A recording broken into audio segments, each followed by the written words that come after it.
C'est un temps à aller aux journées mondiales des saveurs, pourquoi pas, ce week-end, samedi, dimanche, Voilà. à Nîmes.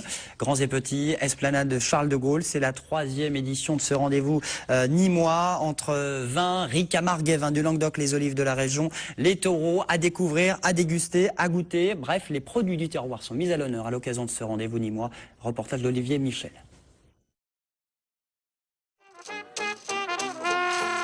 Retour sur une esplanade Charles de Gaulle rénovée pour la 3e édition des Journées méditerranéennes des saveurs. Si le principe reste inchangé, à savoir faire découvrir les produits de l'agriculture gardoise, les animations, elles, se multiplient. On a étoffé le nombre d'animaux, on a fait venir des animaux qui n'étaient pas là l'an dernier. On a notamment 2 bœufs au braque magnifiques qui descendent, qui font plus d'1 tonne chacun.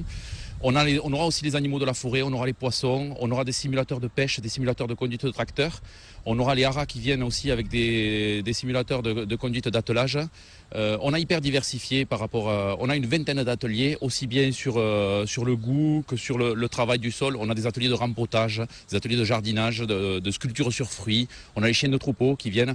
Enfin, une grosse diversité sur cette 3e édition des JMS. Des JMS qui se sont imposés comme la vitrine des produits du terroir, l'occasion rêvée de vanter les mérites du circuit court, dégustation à l'appui. Je crois qu'il faut recréer le lien qu'il y a entre le consommateur et le producteur. Ce lien a tendance à s'effriter par le mode de consommation, les drives, les grandes distributions, ces grands marchés impersonnels. Il vaut mieux qu'un producteur qui est situé sur l'agglomération de Nîmes puisse servir des Nîmois, des Quessarguais, des Saint-Gillois, plutôt que de venir acheter d'autres produits qui viennent de Rungis ou d'ailleurs. Je crois qu'on les a sous la main.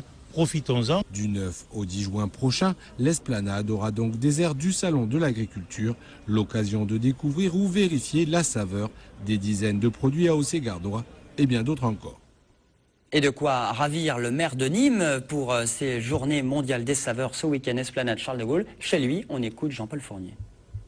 On revient sur l'esplanade après avoir été sur le boulevard Jean Jaurès.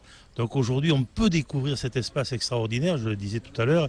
Et effectivement, on a décidé de faire le maximum d'animation sur cette esplanade parce qu'elle est au cœur de la ville et que cet espace a été complètement réinvesti par les Nîmoises et par les Nîmois.